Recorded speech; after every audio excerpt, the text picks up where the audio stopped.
I wanted to be the youngest person to win an Oscar for Best Screenplay.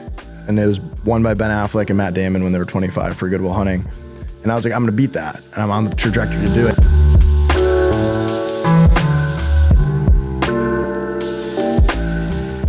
Welcome to Secured Sessions, the podcast with no niche. You can find us on Instagram, YouTube, and stream our episodes on Apple Music and Spotify with new releases every Tuesday morning. You may know him from the Instagram pages and social circles of LA socialites or from one of his many successful business ventures like Doughball Whiskey. But if you don't already, then I'm so excited for you all to meet Joey Paris. We'll talk about inner circles in LA and the dark side of the party scene, go behind the curtain of Hollywood elites and cinema from a firsthand perspective, delve into the highly requested male perspective of dating in 2023, and dive into the creation of Joey's insanely successful business ventures as a self-made mogul. Please welcome to Secured Sessions, Joey Paris. Woo! Welcome to the podcast. Thanks for having me. Of course. So just so the viewers can get to know you a bit more outside of that intro, I would kind of love for you to delve into your journey. I know you told me a little bit about how you've sold movies and lived with celebrities. So let's start there and kind of go from the beginning. Where were you born and how'd you get here? Totally. Yeah. Wild journey. Definitely a wild journey. Grew up in Cleveland, youngest of four boys. All played college football, so getting beat up and a lot of competition, and I have great parents that raised me well and taught me how to work hard and stuff. But like first 18 years of my life was just sports, really just sports and being a kid in the Midwest. Then I ended up going to the Air Force Academy to play football. Oh wow! On a football scholarship. Last kid that probably should have went to the Air Force Academy. Why is that? I was just wild. I was wild growing up. Same. It was like a frat house. Yeah. Four boys just kind of being crazy. My parents are split, so like when we're at my dad's house and stuff, we're just having a time. But for some reason, there's a day where you need to sign to a university and accept a scholarship. And for some reason, I picked the Air Force Academy of all the schools. So it was a calling. I don't know. I ended up there. And yeah, I snuck my cell phone in actually and started working on a script. And one of my close friends from the football team, his dad was in film and television. I had never met kids from California. Yeah. Like I had never met creatives or entertainment people. So yeah, me and him just kind of took a liking to each other, and we're just like, when you're in the military, all you think about is what's going on outside of the military. So we wrote a really cool movie about what college kids are doing that, in their first year of college that we're not doing. And it's kind of like a super bad Entourage sort of feeling, buddy comedy. And yeah, it ended up getting some traction and stuff. So, I was going back and forth in LA. His dad was really helping me and his family was really helping me kind of understand that process. And we were just young kids. Like we had no idea really what we were doing. Yeah.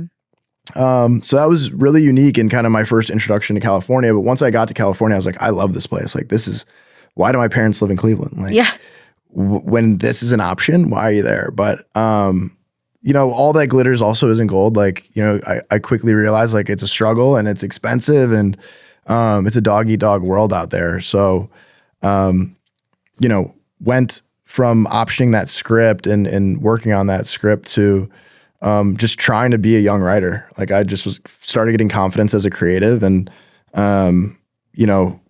was kind of floating around in LA and ended up, going to a party and, meeting a bunch of these kids that kind of grew up in the Hollywood circles and all the families kind of sent their kids to a specific school. So they all went to high school together, with like my buddy from Air Force. So, I started meeting them and, there's a family in entertainment that, I met and they took me in and kind of believed in me and were super supportive of me to kind of come into the family. And do you remember the first interaction you had with them and when that kind of happened and they told you, hey, we have a lot of faith in you?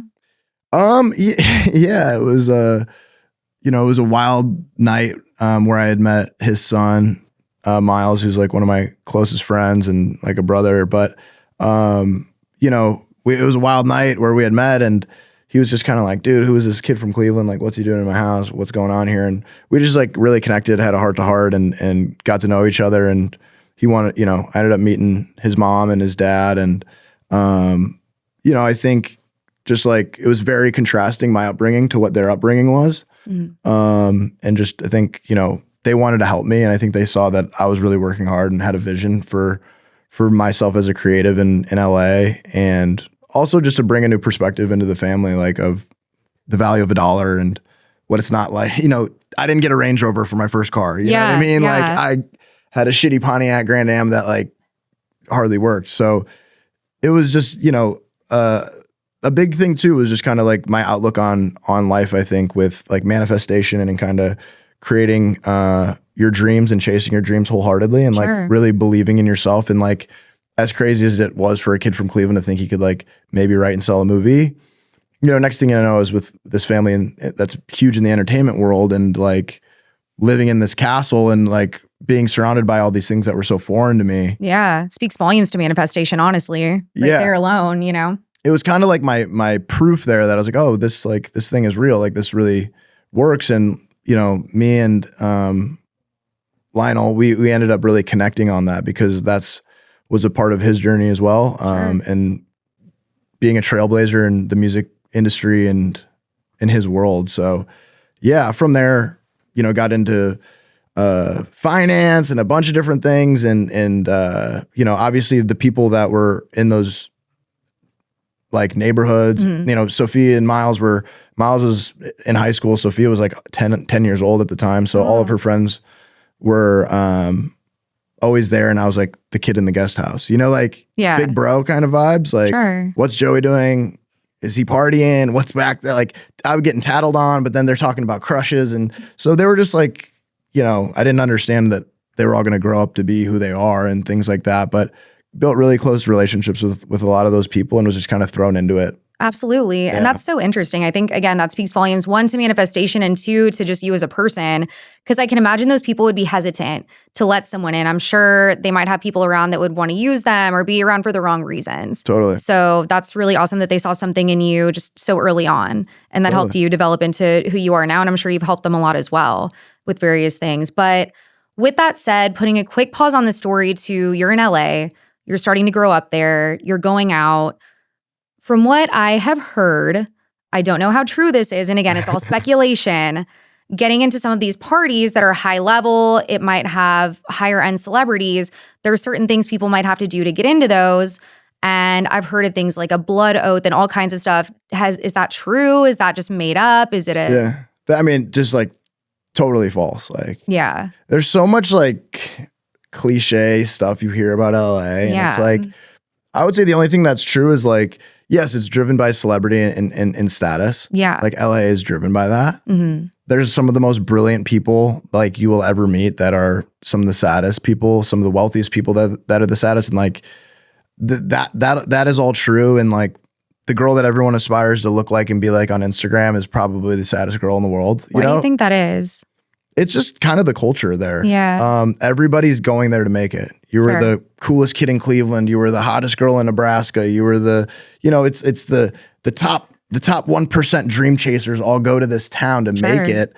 And you learn quickly that like you're not in Kansas anymore, and you got to scrap and claw and have the right opportunity and step on people's throats. And like, it's a dog eat dog world to make it. Sure. And it's not some industry like sales where you just go perform. It's relationship based. It's, are you a part of the deal? Are you invited to the club? Are you able to get into the club? Are you able to get into that, like into those rooms where the real stuff's happening? But within all the like conspiracy things, I'm sure there was one party that maybe happened at some point where somebody did some weird shit or there was a seance or whatever the hell. But that's not like it's just slight seance, no big deal. Like a little culture is just like rich guys, pretty women, celebrities, influencers. Like, how can we be the coolest guy? You get a lot of tech guys who make a ton of money and want to be the cool guy now, and they like go from nerd to cool guy. So they're throwing all the parties, and every night there's a different party, whether it's a brand, a nightclub, somebody's birthday. Yeah. There's something every night in that town. And it was amazing for my 20s. But as you get older, you're like, okay, like this rat race is just not for me. It's not fulfilling. It's not true to me. Like and your priorities kind of change and your goals change. And, for me, that was the biggest thing is like, I wanted to be the youngest person to win an Oscar for best screenplay. And it was won by Ben Affleck and Matt Damon when they were 25 for Good Will Hunting. And I was like, I'm going to beat that. And I'm on the trajectory to do it. And then I dove into writing and I was like, this isn't fulfilling anymore. Like the business wasn't about creative or the best words on a page. It was about the right time, what's going on in society, culturally. Is it the next Marvel movie? Is there a licensing thing? So for me, my priorities just kind of shifted away from that and pursuing different things. And like growing up in the Midwest, it's not about how cool you are. It's not about any of that shit. It's about like loyalty. Yeah. And it's about being a good friend for your people in your community. And like, once the haze of Los Angeles and the charm wore off, I just realized like this isn't in alignment with like who I am or who I want to become. Sure. So it's a big realization. Yeah. You said you sold a movie. Is that correct? Was that before or after you decided to leave LA? Oh, no. So that was when I was like 18. Oh, okay. So let's talk about that. We were optioning it. So like basically like a producer will get the rights to the movie and then they'll start like fundraising. So like, and we were in that point of the process. And then basically things started to get, typical Hollywood things. Like people are getting funny with stuff. So it just didn't end up working out. And like during that period is when I was kind of like, oh, okay, like I'm going to go to LA and start doing all this stuff. So, leaving my scholarship and things was like horrifying. And then luckily, like, this family took me in and really like saved me. They're like truly like a saving grace. So all the like, I get a little protective about the Hollywood stuff because like these people to me are like angels. Sure. Like they're the most selfless, genius, creative, welcoming, warming, like people, spiritual, like, so there's so much like negativity around the darkness of Hollywood, but like these people, like there's so many beautiful, special, amazing people. Yeah. Well, and do you think like people do focus more on the dark side of it because more of jealousy, they think it's something maybe they won't attain. So they want to say, okay, yeah, they have this success, but they're also doing this. They have made all this money, but they're also doing a ritual or whatever it might be. They're kind of using it as a scapegoat for their lack of success in a way. I don't think it's that. I think it's just more of like an obsession. Yeah. Like people are obsessed with culture and media drives culture. And like, I think maybe some of like, celebrities do kooky things because they're living in these extremes. And like, when you're in extremes, like extreme behavior happens, right? Whether that's drug and alcohol, sex and whatever, like you just find these extremes, whether that's religion or views. But I think like, I don't know, I think a lot of the conspiracy stuff stems from like government things and then like stems into celebrity. Like anyone in a position of power, I think there's always going to be conspiracies. Like speculation. Yeah. Like people with money and power, like that's... They're under a magnifying glass, yeah. Yeah, why do they have money and power? Yeah. They have to be doing some crazy Must be. thing. And maybe that's true in politics. I don't know. Obviously I have my thoughts on things, but like within the Hollywood world, I would say it's less of that stuff. And maybe it's more like, yeah, people are doing things to get ahead. Like, gotcha. It's not a blood oath, but they might be sleeping with somebody to get ahead. They might be positioning themselves a certain way or like befriending people and like doing things like that. Which could be said with any industry, really, Totally. For sure. So yeah, I just think people kind of have a unique fascination with celebrityism. And So I know you said you were kind of over the party scene in LA. You were like, listen, it's time to move on with my life. I know you left, you obviously moved to Texas. Do you think that it's kind of the same though? Like same city, different font a little bit? Like, do you think there's kind of that party scene wherever you go and it's what you make of the city? Or do you think it's a bit better here as opposed to LA? At like 30,000 feet, I think everything's the same. Like if you have a problem and you switch cities, like your problem's not going to change. Right. So like if you're, a serial dater in LA, you'll be a serial dater wherever you go, and like your environment's not going to change your circumstances and how you operate. For me, the reason for the change is LA was fun for my 20s. And then it was just like, it wasn't serving me anymore. Like it was just like, like a lot of the stuff started to like really turn me off. And then Austin was like, it's a big city and it's kind of a good middle ground between like Cleveland, which is home, and the last 12 years in LA. For sure. I really just also LA, California is getting really extreme with like politics and all this stuff. Like COVID was insane over there and stuff. But dating wise, like this town feels like high school. Sure. Like it is so small. If you look at the people from 25 to 35, which I'm 32, but like it's a handful of people that are out in the crowds doing the things. Where in LA, it's like there's a bazillion people. Yeah. You're never going to meet the same people twice. Like there's always new faces and it's just so big and there's so much to do where like this feels like high school. Like it's so small and like I never thought I would feel like that, but it's like is that super good crazy. Or bad, like refreshing kind of, or do you not really like it that it's so small? I would say like from a dating perspective, it's bizarre. Yeah. Cause like just naturally you're gonna know people that know people and things like that. But I think from a lifestyle, I love it. Like it's so grounding. You have outdoors, you have adventure, you have like just sweet people. Like people in Texas are amazing. Like they're so cool, down to earth. And it's not about like how successful can I be and how this, it's like, hey, how are you? Like genuinely, how are you doing today and how are you feeling? But yeah, I don't know. It's definitely made me like try to like, I'm a private person and like most people don't really realize that because it's social media or whatever they think. But like being here has definitely made me even like more of a private person too, because like LA was so transactional with relationships and here I just like don't want like, you know, like I have like I'm like undoing a lot of like traumas that I feel like I kind of picked up from LA.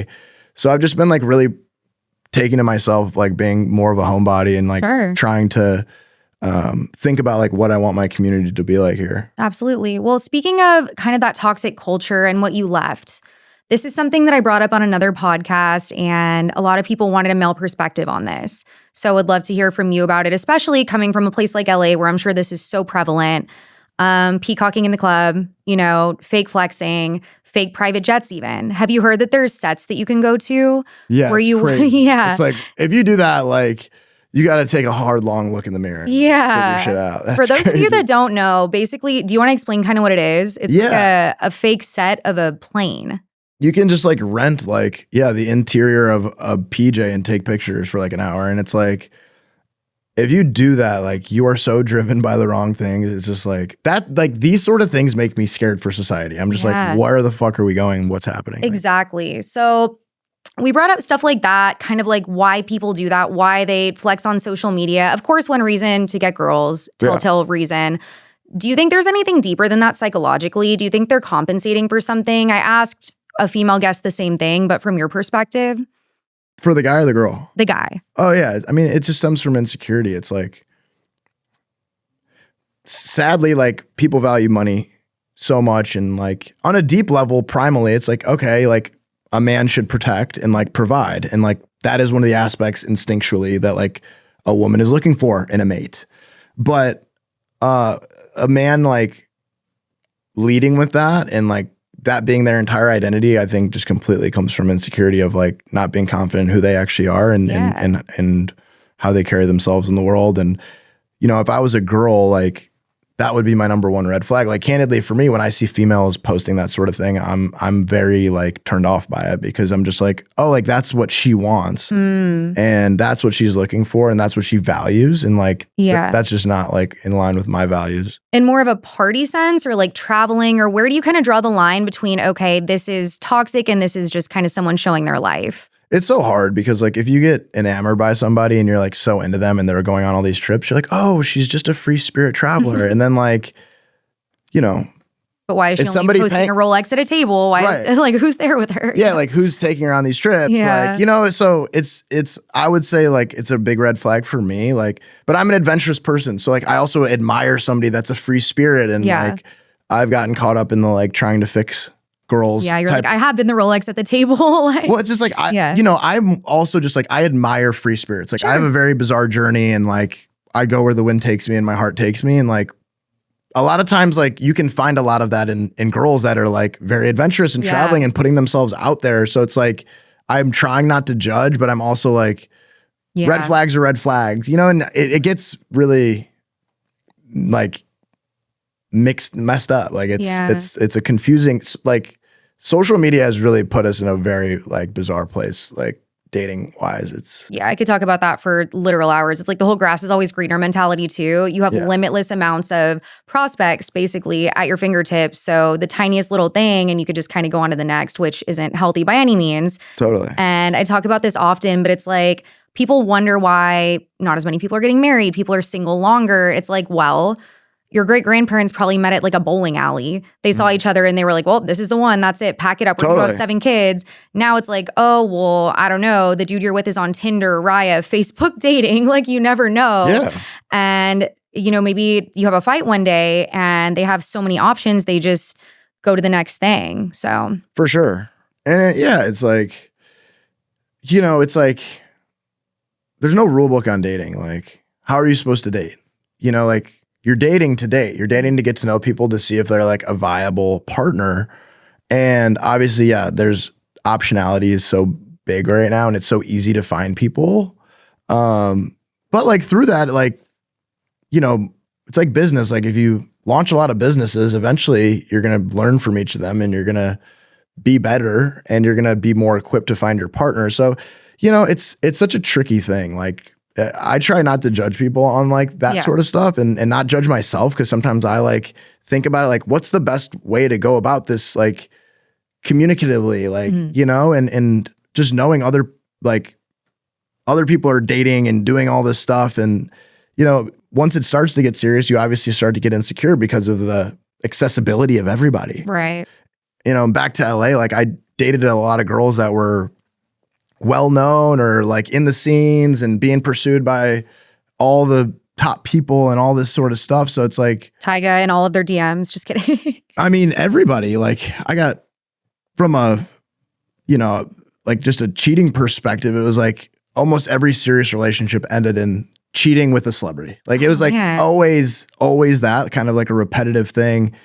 And to me, like, I'm like, you know, that's the biggest pop star in the world. Like I'm sitting here like I'm mad at you and I'm upset at you, but you're also a 24-year-old girl and like this is your moment, right? Like you're in LA for these moments, right? And like so I'm like hurt, but then I'm also trying to justify their behavior and like it's just LA is really tricky like that because it's like if I was in the same situation and Mariah Carey or I don't fucking know, Halle Berry was like, yo, what's up? I'd be like, who knows how I would act or who knows like Jada Pinkett Smith might, honestly, if you DM her, you never, she's, you never know.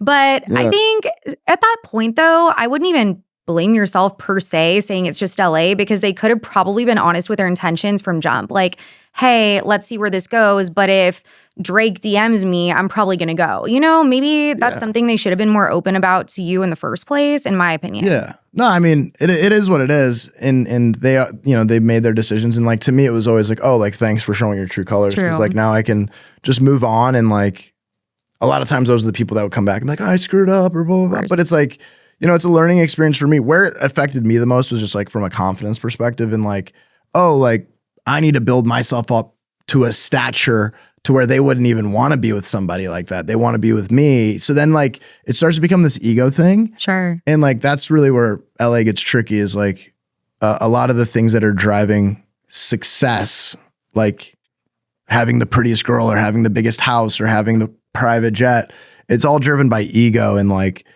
if you start playing that race, you're never going to be the richest guy. You're never going to be in the biggest house. You're never going to be the most famous guy. So like, it's just going to end in sad, insecure, chase. So with no end. Do you think that's why a lot of guys don't settle down or they wait so long because of that fear that someone else is going to come along? I don't think it's that. I think, you know, I'm 32. Like I dream of one day being married and like having kids or maybe not. Right. But like for me, it's about finding the partner and then figuring out like with them what that looks like. But I'm also very selfish right now. Like I'm very focused on my career and being creative and having my freedom and like focusing on me first. And like so many people I feel like in society say that's selfish, but I think for me to be the best person for my community, for my future partner, for all that, like I need to do this and I need to work on myself and do all these things. So I don't know. It's hard to put like a umbrella on that for men or women. You know, someone brought this thesis up, which I'd love to hear your thoughts. Is like, COVID set everybody back 2 years. So 23-year-olds are going through their 21-year-old phase, and they're like, because they didn't get 2 years of partying. And then the early 30s guys are acting like 28-year-olds and not ready to grow up and have kids and be adults. So they're like, yeah, they probably always did that. I don't know. Yeah. Like, I don't know if that changed, but yeah. Yeah, but they're like, basically they were saying that, you know, everyone was set 2 years back. And I was like, I don't agree, but like, you know, kind of an interesting. Yeah, I guess I see it. I think a lot of people during COVID were kind of still doing their thing a little bit and going out, maybe not to the same extent, but I don't know if it set us back. I think if anything, it gave us more time to reflect and grow personally because more people were at home with more time. So do I think maybe some people might use that as a scapegoat? Yeah. Like, you know, your 45-year-old boyfriend goes and cheats and he's like, babe, but COVID. Like I was, you know, I'm not emotionally mature yet. I don't know. Yeah. I see it as more of a scapegoat than anything. I think a lot of people, it made them reflect. It was, you know, an unprecedented time, things that had never happened before. So I think if anyone was really emotionally mature, it would have made them grow more than anything, personally. That's kind of what I said, honestly, too. But that's exactly what I said. Just kidding. Yeah. It was just interesting to hear that. I was like, Right. It's an interesting theory for sure. Yeah. Like, I see it, especially like, and if someone's in college and they miss like 2 years of being in person in college, that's huge. Totally. Like, I 100% agree with that. And that, in that case, maybe. I could say. But for anyone that's like, graduated college or older, I think it could be an excuse. Yeah. To just kind of do some debauchery. What do you think about like, say 35-year-old guy, he's a successful speaker and he's running around traveling, doing speaking engagements everywhere. So he has a very travel heavy lifestyle.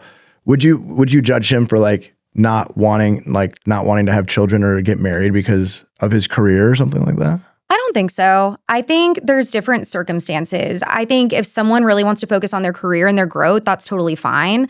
Is this someone that, say in the scenario, like I'm dating this person and they're telling me that they don't want to have kids, or it's just a guy that I know? That's because that's a little different, you know? That's an interesting dynamic. Yeah. Well, yeah, I mean, what if he's like, I love you, like, at least for the next 2 years, like I definitely don't want to have the kid conversation because I want to focus on my job and things like that. Oh yeah, I think that's totally fine. Yeah. Because I'm very much the same way. Like I'm very career centric right now. You know, I travel to sell alarms in the boondocks of America. You know what I mean? Like I'm never really home. I think it's really important to grow yourself personally before you add someone else to your life so they don't become your whole life, because if they leave, then you're just screwed. Totally. So I think that's admirable, if anything. And so many people, especially me being from a smaller town myself, people will rush into things. They'll graduate high school and immediately get married and want to have kids and go into a trade. And there's nothing wrong with that. Totally. However, I think there's something to be said for someone who takes their time and grows their business professionally, grows themselves spiritually before you have kids, so you can even be a better parent. Yeah. So yeah, I think that's great. I don't think there's anything wrong with that. If it's like a, you know, Peter Pan syndrome where they're like, I don't know, I just want to go to one more sunset session. Right. You know, that's a little different. Right. But yeah, no, there's nothing wrong with that. I think that's admirable, honestly. Yeah. What about you? Like on the other end of it, say it's like a girl and you're 35 at this point, maybe like, I don't know, maybe you're like almost 40. And you really, really like her, but she says that to you, and maybe she's like 25. She needs like 2-3 more years to kind of settle down, build her career, and then maybe. What do you think? If she's like the one, then like, yeah, like it's her body and like it's her timeline. Like I don't have that like insatiable desire to have kids right now. Yeah. So it's hard for me to be in those shoes because I do have friends, like most of my friends have kids, and I see how like lit up they are about it. So I would imagine I would be pretty fired up to do it. But I was in the flip side. Like when I was 25, I was dating someone who was 37. And by the time I was 20, we were together for 4 years. So I was, at the end of it, I was 27 and she was 39. And, you know, we had a lot of hard conversations, but she was like, you know, you have a year to basically figure out if you want to have kids or not. Oh, wow. And I thought that was totally fair because like she has a timeline and you know, it's like her number one thing in like life is to be a mom. And like I loved her and I very much felt a ton of pain and like heartache just knowing that I may be the reason to like, I'm wasting her time and this is really valuable time for her to find her potential partner. And like outside of that timeline, we had no issues in our relationship. Like we were perfect. And that ended up being a really hard conversation where we went separate ways. But I think like out of love for her and mutually like just good, transparent like communication, now she's in a really amazing like relationship and situation. Sure. And I'm, it wasn't the right time for me, but it's fucking hard. Like, and bringing in kids into the world is a very serious thing. So, I think just being aligned with your partners, number one. Yeah. And I think that's what love really is at the end of the day. Maybe you're not supposed to be with that person, but operating outside of selfishness. Yeah. I think you guys definitely could have stayed together, and a lot of people might. Not that there's anything wrong with that, but kind of thinking of her needs above your own, both of you guys doing that and doing that collaboratively, I think is a benchmark of any, whether it's like a good friendship or whatever it might be. So totally. With that said, we do have a dating segment to lighten it up a little bit. As I said, I've had some females on the podcast who have spoken about this, but the audience resoundingly wants a male opinion. And they were even a little mad. They were like, well, you can't speak for men. And I was like, but we'll have a man come on soon. So kind of going down the list. Pressure's on here. I know, right? Just speaking for every man ever. Yeah. No pressure whatsoever. So first question, we'll start it kind of light. How do you know when you're ready to settle down? What does the one look like to you? And how do you think you'll know? Oh, I don't know yet because I haven't found the one. I would say my best relationships, they just, it feels so easy. Like for me, I think early on I would go for the fiery, crazy thing that's what I thought love was, like more of a trauma bonding sort of energy. And like the great relationships that I have had have always been kind of rooted in that, but in like an excitement, but not like a insecure, jealous obsession like thing. Yeah. Like where I think a lot of people confuse that for love nowadays. And it's just easy. Like it's easy. And like the sooner I can just like naturally be my weird ass self, like when I'm around them and like kooky creative, like I'm a pretty bizarre guy. Mm-hmm. So the like, I'll just see like the comfortability, like some people I just instantly like open up even more than I've ever have. And they like make me more myself. And I think that's really what I'm looking for in like a partner. And then just being aligned in like values, is the number one thing. Would you seriously date a girl with an OnlyFans? Speaking of values, because there's a lot of different takes on this, but God. Like there's nothing wrong with going on dates, but actually thinking about a future. If they're like, look, it's my source of income. I'm making a lot of money doing this. I can't give this up, but I do really want to date you though. How risque is it getting on the OnlyFans? I mean, I don't know. I've never been on it. To be honest, I'm trying to think. Like, I guess is it like provocative photos or is it like it's out there next level? It's like moderate level. It's out there. People are seeing like pretty much all there is to see. Okay. And there's also like requests and stuff. Like a run of the mill standard protocol OnlyFans. That is to me that would be a big red flag. I think like I don't want to judge, but I feel like a lot of that might like be coming from a place of like insecurity a little bit and just like over sexualizing somebody. I just, I don't know if that's exactly what I want for my partner, honestly. I think it would probably one of my closest friends, honestly, he dated one of the biggest OnlyFans girls. And like, I'm talking like bringing in crazy money. That's insane how much they can make. Like it's a business for sure. Like a lot of respect for the entrepreneurial side of it. Yeah, honestly. No, and I respect the girl for doing it. And this is more just a personal thing for me. Like I just don't want like just preference. My future kids, like mom out there, like that stuff's on the internet forever. And like, I just see it as baggage, honestly. And maybe that's a personal insecurity for me. Like you're not confident enough in your woman and this and that. But like, honestly, I would just, with all the options in the world, I would probably steer clear of that. Sure. It's like something. Yeah. But if it's the right person at the right time, who knows? You know what I mean? Like they might be the raddest thing, but my buddy, like inevitably, like you have to bring her home to your parents and you have to have those awkward conversations. And how did that go for them? Was it I think it was like fine. His family's cool and she's super dope and she was really cool. Like they ended up just not really being aligned, for the long term, and they're friends now. But I would steer clear. Final answer is that, but yeah, who knows? Everybody has an OnlyFans now, so it might be like in the future on different levels, everyone's. For sure. And again, it's just preference. Like there's nothing wrong with it whatsoever, but it's like, okay, how do you know personally, right? So it's just a personal preference at the end of the day. So it's a good question though. Yeah, for sure. Let's say phase 1, the girl doesn't have OnlyFans. We're still in the clear for now. You go to her Instagram. You haven't met her in person yet, but you're kind of scoping it out. How do you decide by a girl's Instagram if you're going to DM her or not, or if it's something you want to pursue? I feel like we've all kind of built these like subconscious algorithms in our head of like what a red flag is to us, and like based on things that have been hurt in the past.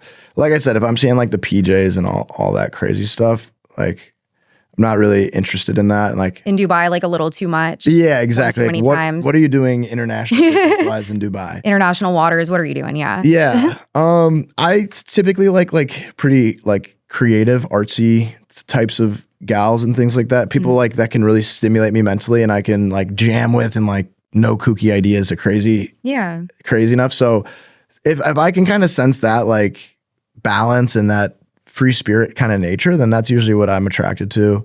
And then it's just like, like the red flags. Like if it's like you're just dying for attention and it's just like all thirst traps and all that kind of stuff. Obviously you're like, oh, this person may be attractive, but like more of a like not a long-term kind of dating sort of thing. Like what further depth is there? Like what else about her? Yeah. Yeah. Just like, if you're in a single phase and you're just like trying to meet people and hook up and have fun, like that's totally fair too. And I think people have been judged for that and stuff. And like, as long as you're transparent and that's what you're like there to do, then, and I would just say some of the more like scandalous things, like I wouldn't put in the potential wifey category. So kind of in alignment with like the last thing we talked about a little bit, just personal preference, more, wholesome, growth-minded, creative thing.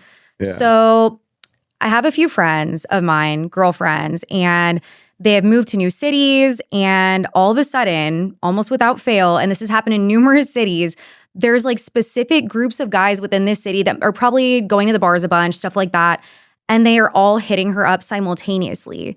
I don't know if you know guys like this, if you have friends like this.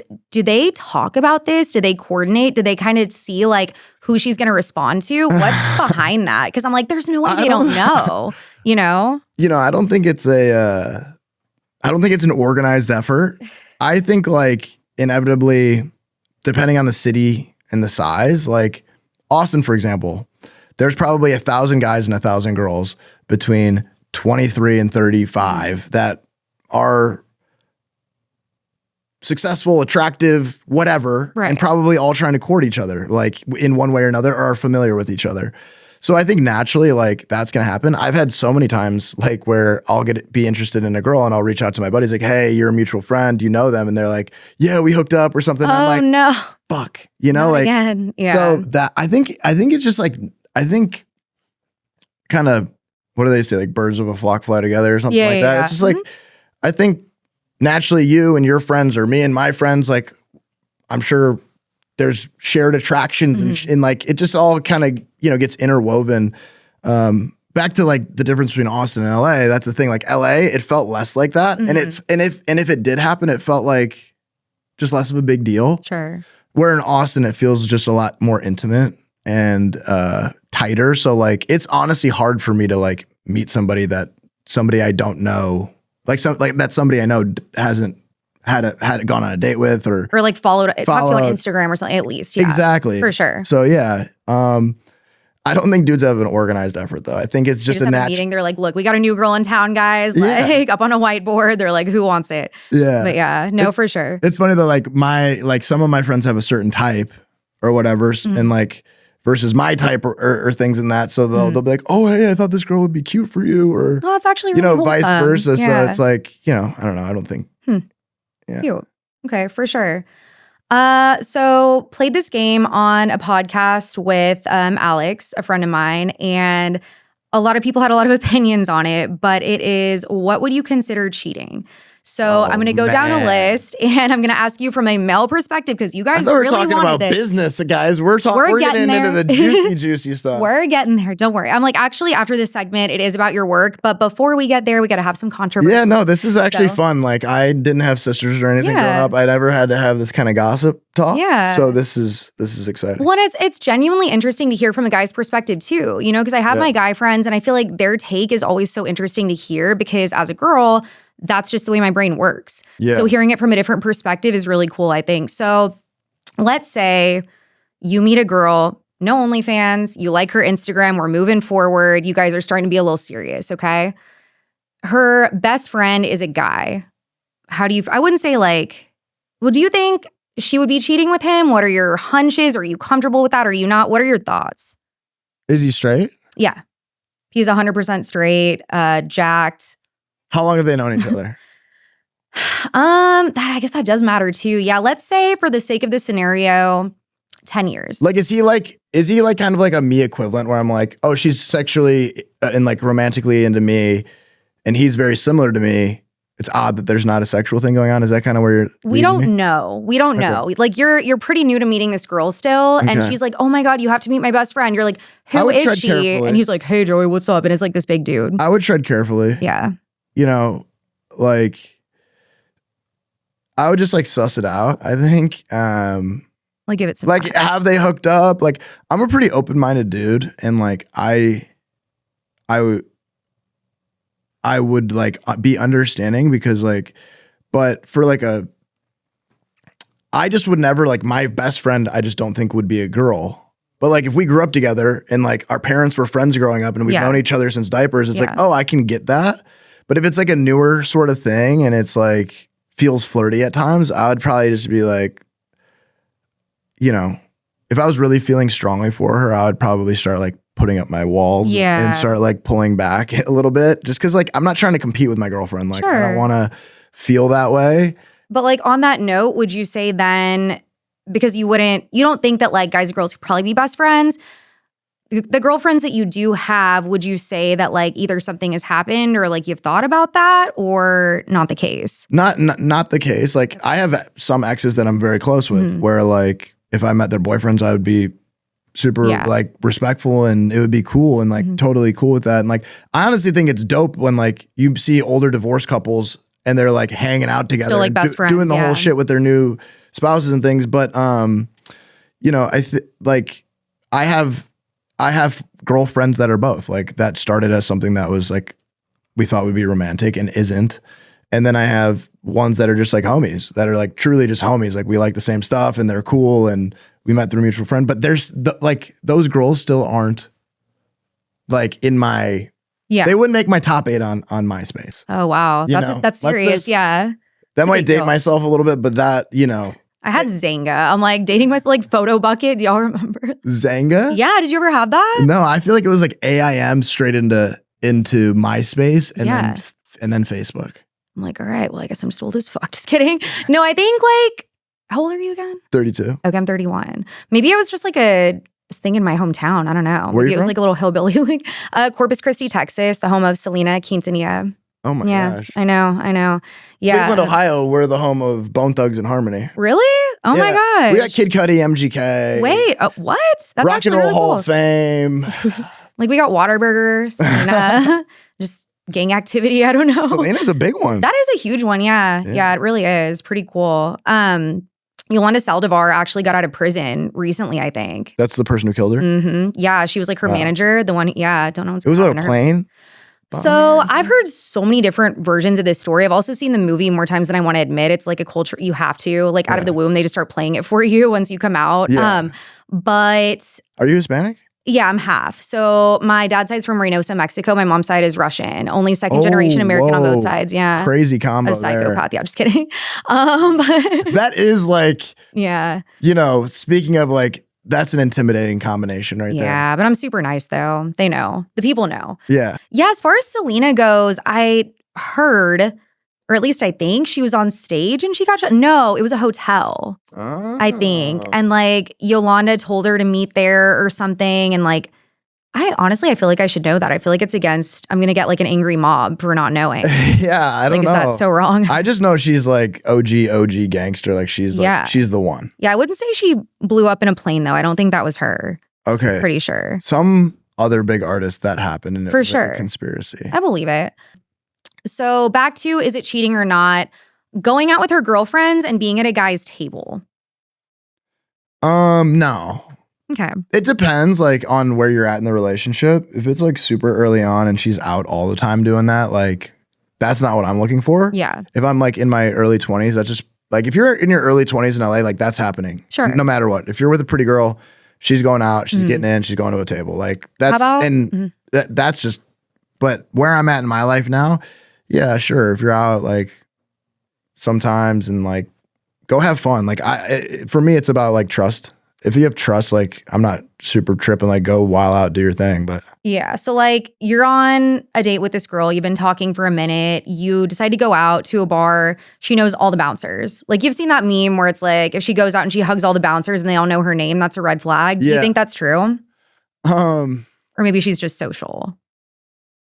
You know, it's not the best thing, but you know, like maybe she like, is it because she's so social or was she like a bottle girl at some point or like, you know, your wheels are going to start spinning a little, I think, but I don't know.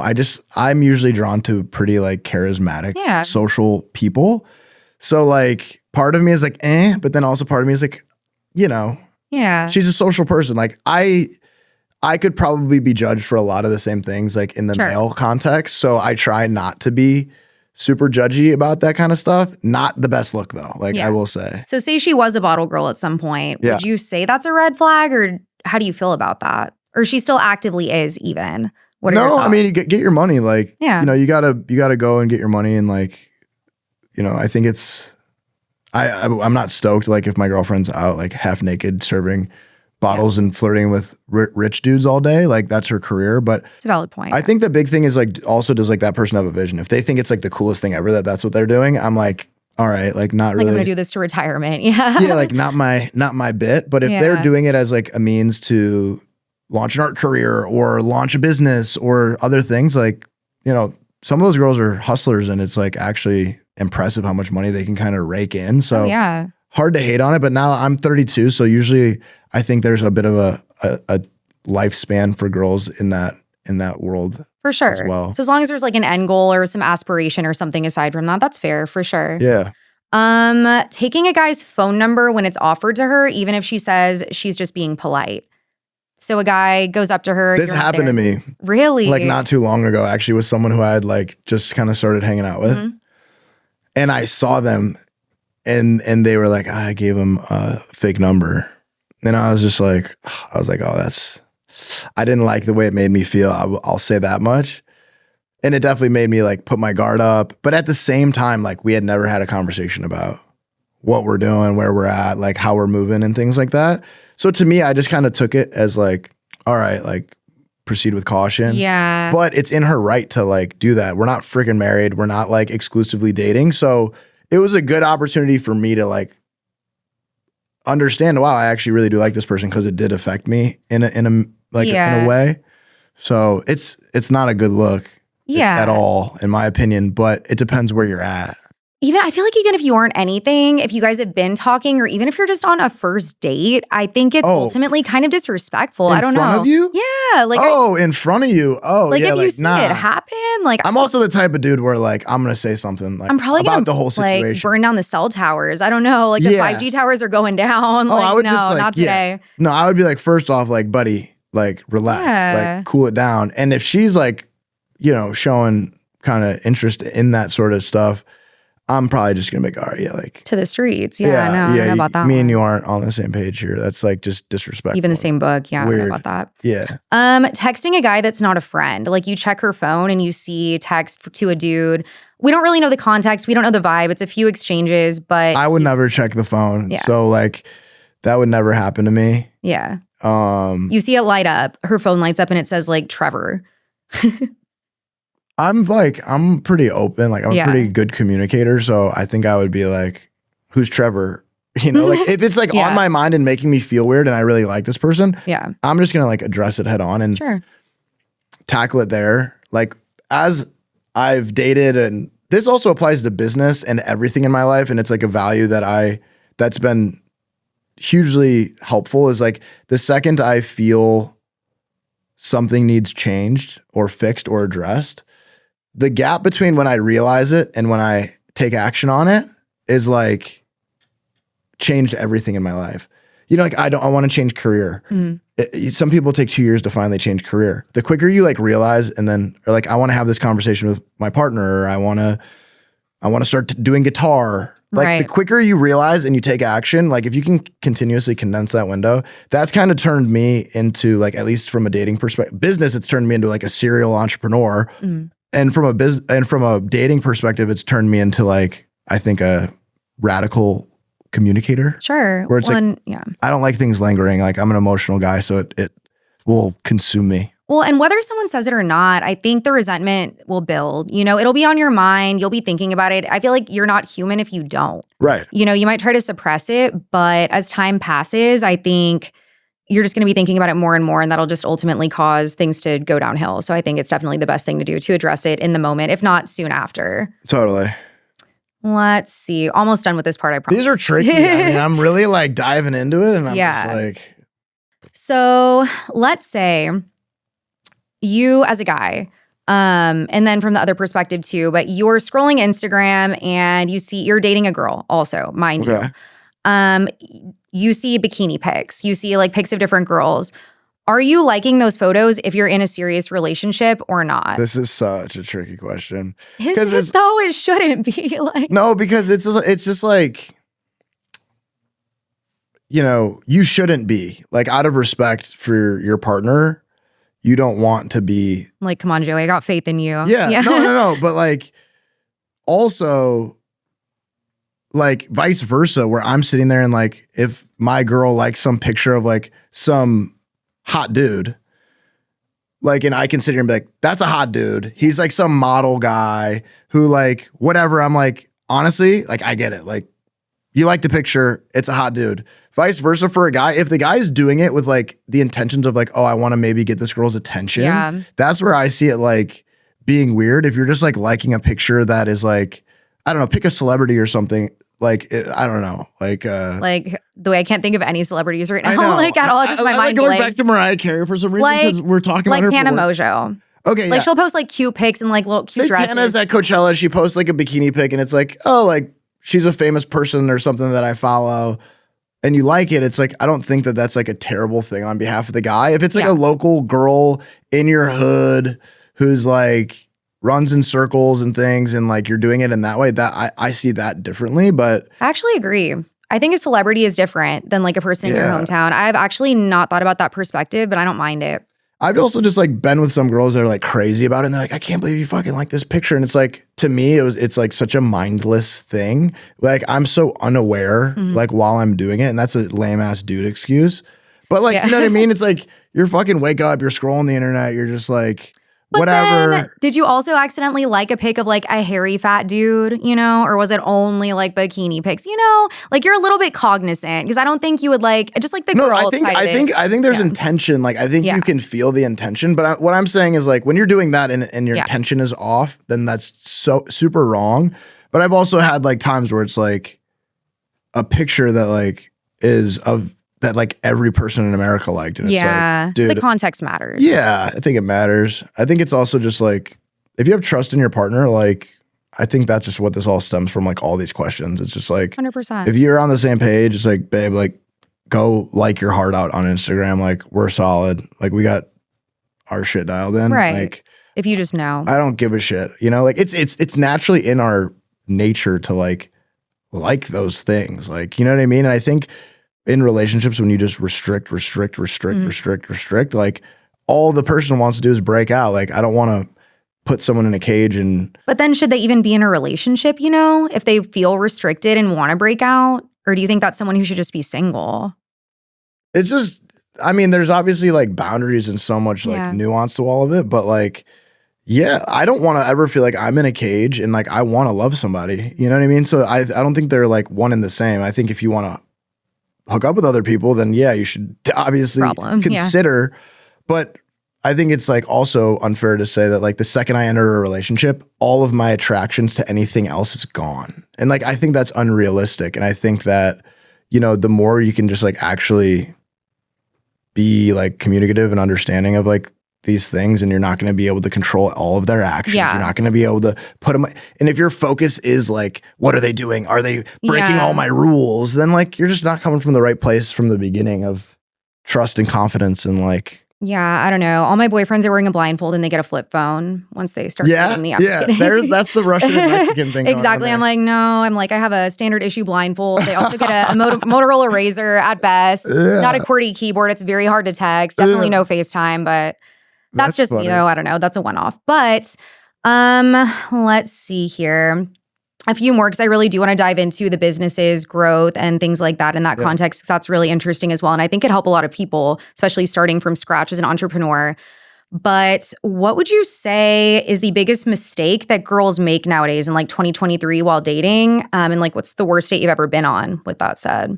Like the biggest date fail. Wow. But just something that might be helpful to girls to hear from a guy perspective. Like what's something they're doing wrong that could help them kind of, that they might not be realizing? Huh, wow. This is very difficult.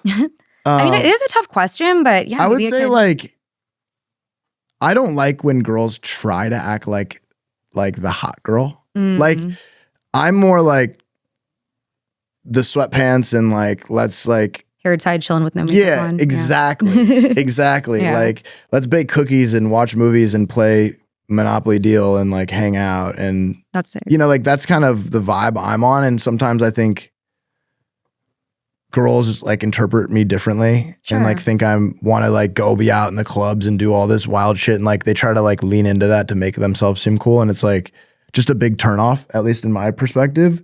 Also, just like I don't know, it's just egotistical things are just big red flags for me when they're like, oh yeah, I'm just like so busy, and then I'm traveling, and then it's like, you know, they're like trying to one up each other and things like, you know, like what if they really are just busy? Like, if like there's, and it's super obvious to tell, like when someone's just being authentic and when somebody's trying to like overcompensate or something like that. And like, I got my shit together. I'm good.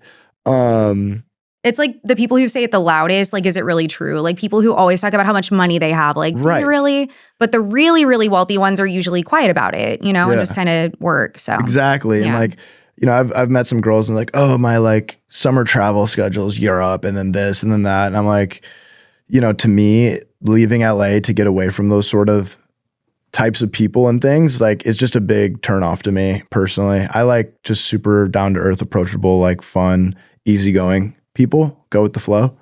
I don't know if I have a horrible date experience.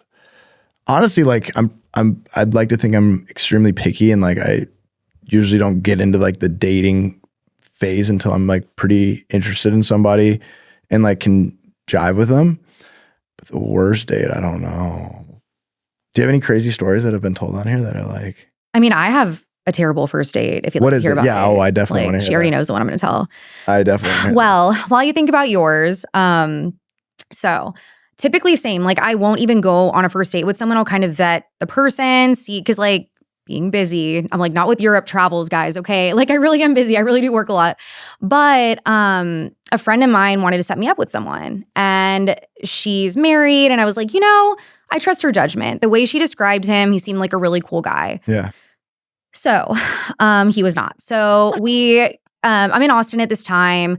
We go to this little tiki bar moment. If he's listening, like I would say I'm sorry, but I'm not, like do better. We sit down, and this guy, I can already visibly tell he's wasted. I don't know if he was drinking for nerves. Like I get that. Yeah. But we sit at the table. I order like a cute little tiki drink. I'm stoked. This place is usually booked up. And he orders a fishbowl for himself. Like with like 16 straw moment, man. College bar moment. How old are you when this happened? This was not extremely long. It was within the past 5 years. Oh shit. Yeah. This was I think right before I moved to Austin. Like, and he's older than me. But he was trying to get on one. Like he's older than me. Yeah, he was on something. So it comes out to the table. They put it down. This man gathers all the straws together and just starts drinking it. I'm like, this is a real problem. I might be in danger. Yeah. Like, it's one of those restaurants where like you can see the chefs from where you're sitting, like through the little kitchen, and we're making eye contact and they're like, I don't know about this one. Oh my God. Yeah. So I leave. Needless to say, we walk outside. How long did you last there? 30 to 45 minutes, I would say, because I was like, my friend spoke highly of him. I'm texting her. I'm like, girl, what in tarnation? Like, what did you get me into? She's like, no, he's a good dude. He's probably just nervous. I'm like, or I don't know. You probably thought differently about raging your friends alcoholism. at that point too. You're like, what kind of guys do you think I'm into? Yeah. It was like Steve Will Do It, just chugging the giant containers. I was like, oh my God. So I go to my car. He's like, can I walk you to your car? I was like, what are my options, I guess? So we get to my car. He opens the passenger door and I'm like, what are you doing? I think at this time, actually it wasn't even that long ago. Either it was another dog bowl or Elia's dog bowl because she was like a little puppy. Yeah. He grabs it and he dips into it, like spits into the dog bowl in my vehicle. Elia. She's like, it's true. I wasn't there. You believe this dude? She said the audacity. Oh my God. She looks for him every day. She's like, if I ever see him, like it's on site. But so he got in the car and was like, what, take me home or something? Yeah, he just like got in, I guess, to do that. And then literally I was like, get out of my vehicle. Oh my God. like scram. And so he gets out. End of the story. I go to meet some of my friends on Rainey Street in Austin.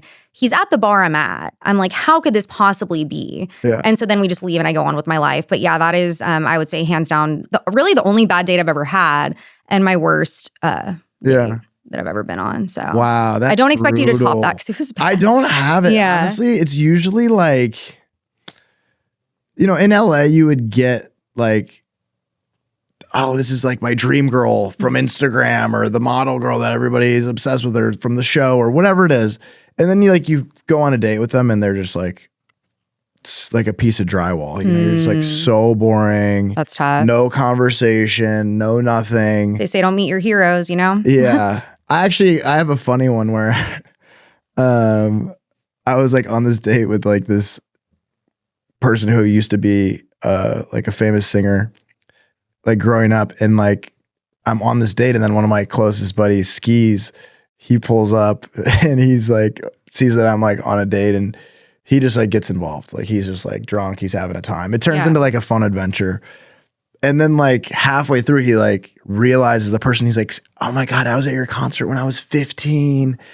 I went with all my boys. I had merch. And he starts singing all the songs. And, like, we're in the Uber and I'm like, bro, you can't fanboy like this on me right now. Not carpool karaoke. Yeah. No. Like, it was honestly for the person too. They were like kind of sweet. It was like for them to like get their shine on for a second. Aww. But my boy, and he's actually like a cracking singer now, skis himself. And it's like so funny that like this person he like geeked out on and like, it was like, he was like a full blown believer. You know what I mean? You're just like, you're like, dude, what are you doing here, man? Like you gotta pump the brakes. Yeah, please. So, relax. But yeah, I don't know. I have a bad date that I did where like I was on a date with this girl and it was actually a girl I'd been really interested for a long time. And I took her to this 80s like arcade bar in LA. It was really fun. And we got all drunk and we are just like having a time. And I like broke a record on this pinball machine.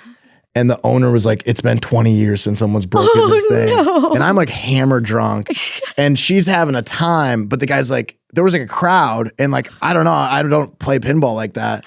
And then he's like, I'm keeping the place open. So like the bar closed and it was like an hour. Oh my God, I thought you meant like you broke a record, like a physical record that was like on the wall or something. No, and you like smashed it on No. Oh. This is a pinball record. Okay, I get it. That's much better. I was like, you defaced a record and he liked it. I'm like, what's going on? Okay, go ahead. No, so there was like a crowd and the guy kept the place open and it's like 2:30 in the morning at this point and like I'm just like in the zone and I'm a very competitive guy and like I just love games. And I totally like blacked out and forgot I was even on this date. And I felt so bad for the girl because she was kind of just sitting there like watching me play pinball with like a group of people for an hour. And then finally like after like we went and we like, hung out and like the date was fine and stuff like that. But like it shifted the vibe had shifted. Well, I also went from kind of being like fun and adventurous and like romantic into just like gamer mode for me where like I just like kind of didn't care about the date anymore, sadly. But It had to be done. It was a fun day, but yeah, it was probably not my best moment. That's for sure. I mean, some may argue it was the best, but probably just not her. But sure, it was good. Yeah. Why do guys ghost most of the time?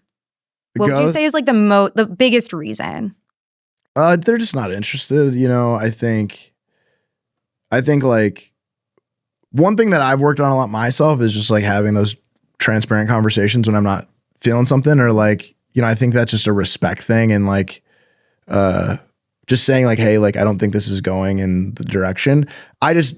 Most guys I think don't like having those hard conversations, and I think that's like an immaturity thing probably, but I think they just kind of dip out. Sure. And they don't think that they owe it to somebody. So for one, it depends where it is in the timeline, and like, but regardless, even if you do go on a date with somebody and they're hitting you up, I think you still, like, just out of respect should respond and let them know where you stand. For it's sure. Easier. But I think if someone did something super cringy and like got the number on the date and then like you're not responding, I also understand like if you want to protect your space, sure. And you're just like, yeah, I'd just rather block this person and just like move on.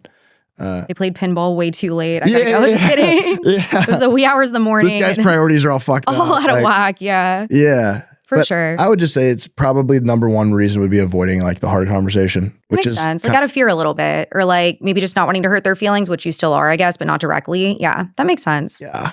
I think it's a lame move though. You should just have a combo. Agreed. Just tell him. Well, that brings us to the work segment, what we've all been waiting for. God. So very excited about this. The boring part now, huh? No, I'm honestly really excited because I think it's cool. Initially, one may assume from looking at your socials, okay, like he knows these people in LA, maybe he grew up there, maybe he grew up with money, whatever it may be. Yeah. But honestly, it's been a lot of networking and kind of showcasing who you are as a person and doing it in that fashion. So when it came to starting your businesses, why the beverage space? What made you choose that? Because I know it's obviously saturated, but you've done really well still. So what made you choose that specifically? It kind of just came about naturally. Like all the things that I've ended up doing is like very whimsical and chasing my dreams. And that looks so radically different on like each chapter of my life. It's like I get bored and I just like yank the steering wheel. Beverage came about. I was doing a lot of celebrity brand deals and partnerships and e-commerce and direct-to-consumer stuff and whatever, just attaching talent and brands. And, the brands were making so much money through the deal. And like my friend, whoever the talent was making money. At that time, I wasn't even making money on the deals. Like I was just like facilitating. Yeah, I was just like, yo, fucking make money. Like I was doing well for myself as it was. I didn't want to make money off of my celebrity friends and shit like that, or sure, or whatever. Just like trying to bring value to two groups, fucking make it happen. But then I realized like how fruitful it was for the brand. You pay a celebrity $100,000, you make $2 million on the other end of it, and you build all this brand value that you continue to resell to these customers. I was like, okay, this is really interesting. So I wanted to get more into the brand side and understand I had the marketing and kind of like the influence that could help. And I just applying talent, creativity, risk all into like marketing is kind of what I think makes brands. So I was working on a rosé company with a celebrity and I was doing all the work and I was just like, fuck, this is like brutal. Yeah. And I was in Bali, Indonesia with my buddies and it was kind of like a boys trip. And one of my friends was like, hey, like I'm really interested in this girl. She's going to come out for a couple days and like hang. And she came and she had like brought this tequila. And like, first off, like you can't bring like tequila. Yeah, like how'd you do this? You can't bring alcohol or crazy shit into like Indonesia. They'll like lop your freaking arm off there. It's like, no, it's crazy. Jeez, the government. So I was like, this girl's gnarly. Like she's cool as hell. And I only drink tequila. Like this was 2015. She just has no arm. She's like worth it. Okay. Yeah. This is 2015. Mm-hmm. And I was like, fuck, this tequila is so good. And she's like, oh my God, it's my family. It's like, we started this. And I was like, yo, like, that's nuts. I'm actually working on a rosé. And she's like, you and my brother would get along. You should fly to San Francisco and meet with them and talk. Like, we don't do any marketing for our stuff. We just kind of like work with retailers and all that. So, it was like super organic. I went down and I met with her brother and he's as wild as I am. And we just really like hit it off. And I just kind of started injecting like creativity and and marketing. We had like, I think it was 5 or 6 people at the company. At that point, it was pretty much just the family and like a couple extra people. And now it's kind of grown into this big, crazy thing, which is really cool to see. What have you guys grown to now? Like, what's the size of the company? How many employees? And what has been the most successful, I guess, part of that brand? You know, the company, it's big. And from an employee perspective, I think we're like 120 now. But, awesome. you know, from a revenue perspective, it's been really exciting and successful. And, you know, half of our business is making brands for retailers. So, you know, making private label for them. When you go into Costco and you see Kirkland brand, you know, we're doing that sort of stuff for all of our retail partners. So half of it is kind of just working with them and building those up, which are really successful. And then the other half is kind of our brands. Yeah. So the Dough Ball, Rancho La Gloria, Big Sips, all that. And yeah, a lot of it is just fueled by like identifying opportunities and what's missing in the market and then injecting like a great product at a great price and a ton of risk and creativity. Like, how do you know what's missing? Like, I guess it takes a creative eye, right? But how are you able to kind of assess what's missing in the market? And then how do you come up with a concept initially? Like, what's step one of, okay, we need to come up with a tequila? How do you go from there and grow a concept? Yeah, I mean, from an opportunity standpoint, you know, once you're in an industry, like I'm sure if you talk to me about security, you'd be like, oh, if someone invented these, and these cameras, it would change the game. True. I talk about it often. Yeah. And I think beverage is easy because everyone consumes beverages, right? So you saw the seltzer craze, the ready to drink craze, like all of this, you know, people love these prebiotic sodas, you know, Poppy and Olipop, right? And Prime. All they did was a huge one, take Gatorade and do it with coconut water. You know, it's like, it's not a crazy thought. So, you know, what's the next, like, I don't know, I drink LaCroix. I don't even like it. It's like, what's a better sparkling water? Yeah. You know, can you add prebiotics to it? Can you add, you know, salt hydration is a big thing right now. Can you take LMNT and put it into a can and create a salt like hydration brand? You know, it's just like, it honestly just takes creativity and just like, okay, like what's working, what's an adjacency to what is working and how can you enhance what's working? Yeah. And you know, for us, there's a lot of data, like where are the dollars? We don't want to launch something that's going to make $10 million. We want to launch something that's going to make $1 billion. So really looking at like the opportunity analysis and what's trending, where's the economy going? Yeah. What are people looking to buy? I feel like they talk about that on Shark Tank really often. Love that show. But they're like, you know, you take something pre-existing, like you said, but you just build on it a little bit, make it that much better. It's something that's already successful, but if you make it marginally better, it seems to be that you would be more successful, you know? So that makes sense for sure. Totally. And yeah. And I think it comes with like risk and courage and bravery. Also, like people don't talk about that a lot in entrepreneurship maybe, but like maybe risk, but it takes a lot of courage to like build something that no one's ever seen before and kind of push the surfboard out and let the waves catch up and like really be that first person paddling out and who knows what's out there. Do you ever get nervous like releasing a product?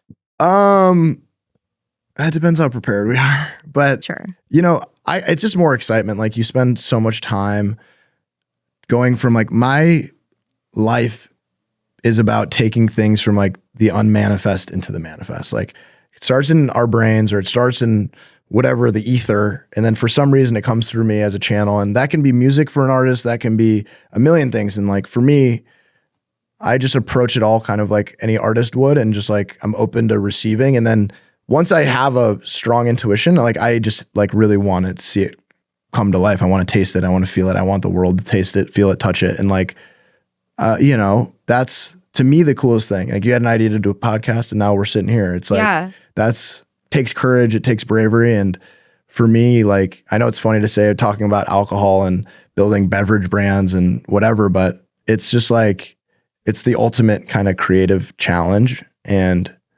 yeah, you're making yummy liquid. So it's fun. Agreed. And standing out in a space that some might be afraid to even attempt too, just the challenge of it all. But intuition's huge. That's how I make the vast majority of my decisions, honestly, when something just feels right and and you put all your effort into it and you just know it's going to work out because, why would it not? So. Totally.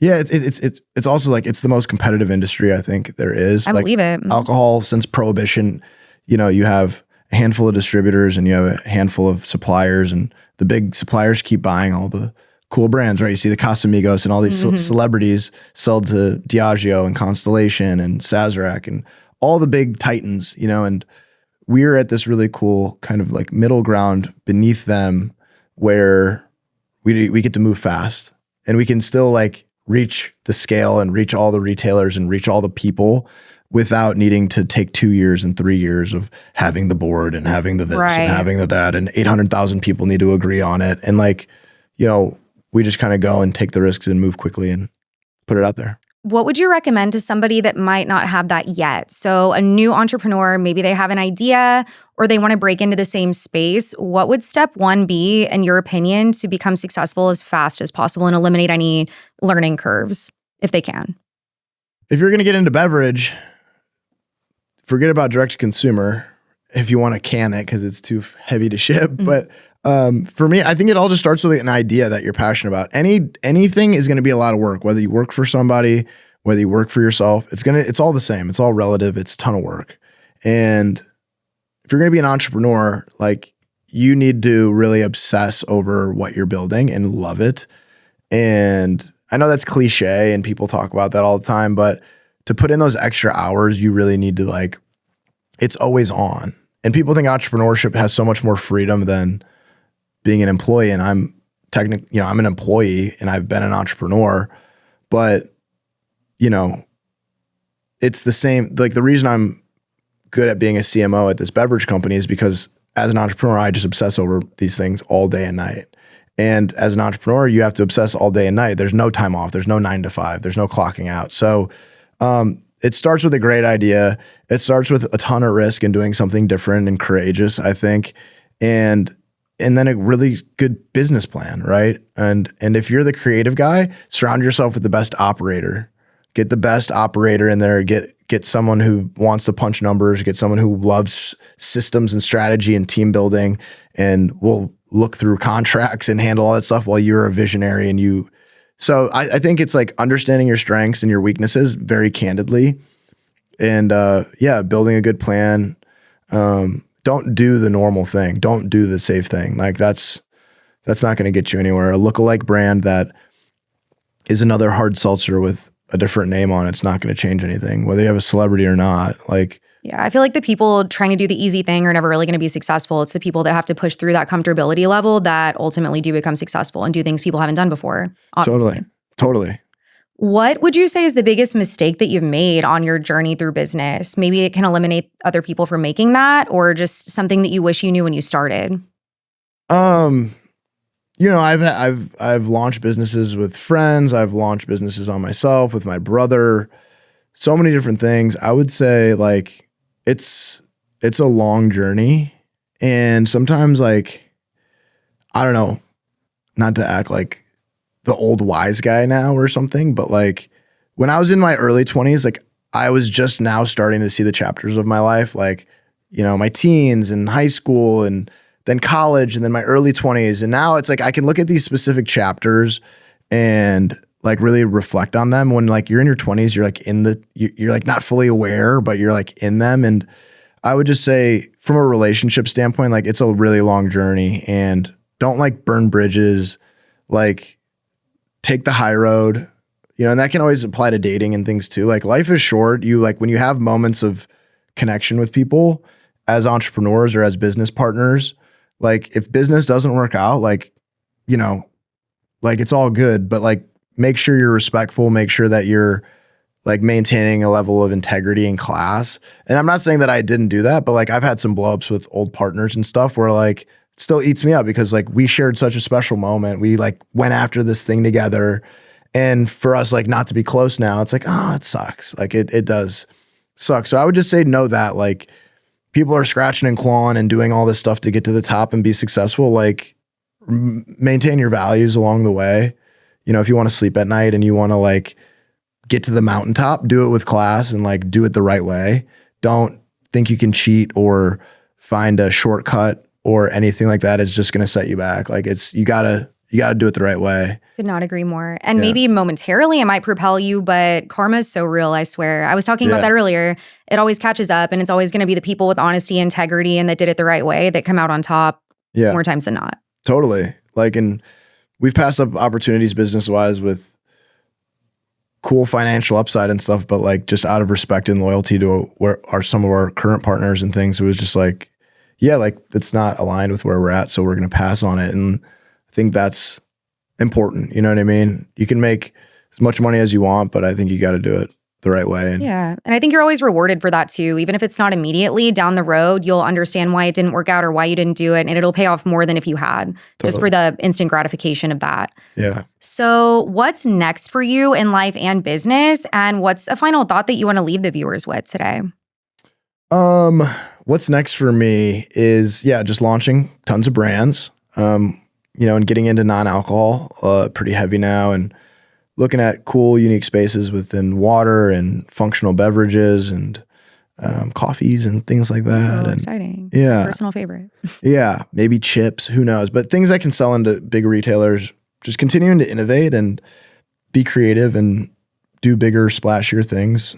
Starting to integrate more celebrity partnerships and stuff, and really being like a vehicle for celebrities or people with platforms to come in and use our machine to build products at scale that can go into Walmart, Target, Trader Joe's, Whole Foods, all those places. Who would you like to work with? Is there a celebrity you have in mind that's kind of next on the list that you'd like to work with?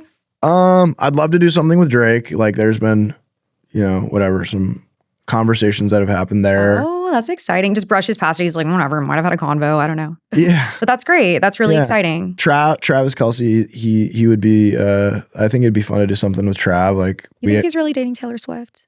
You think they're really I think so, yeah. Okay. He's quick little side question. He's a friend, like, he's a Cleveland boy too, and he's the man. But I just, it'd be fun to build things with people that I like and that the world can see at scale. So for sure.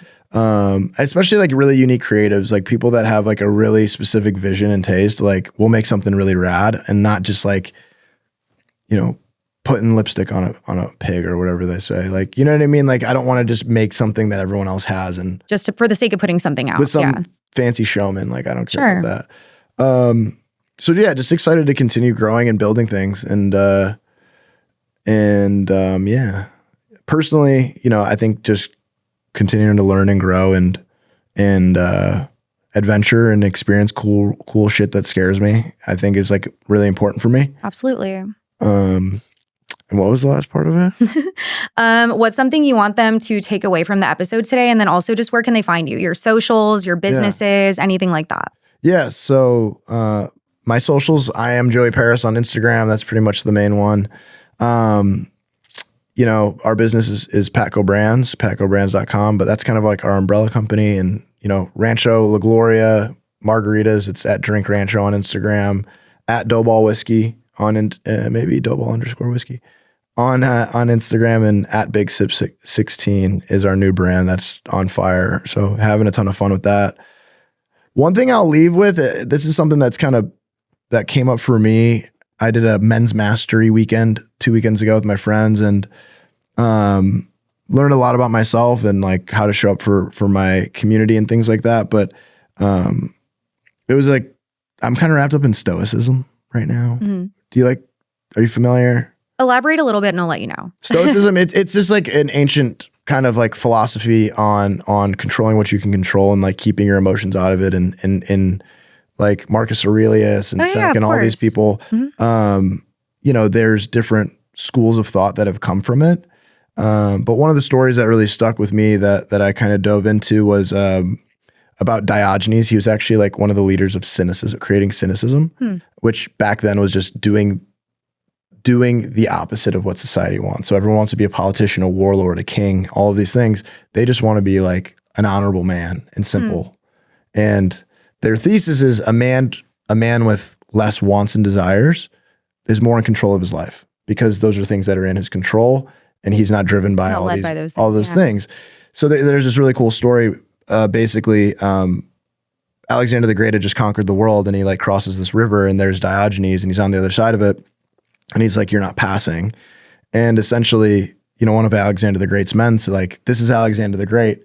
He's the ruler of the world. What have you done?" And he said, like, "I've overcome the need to rule the world."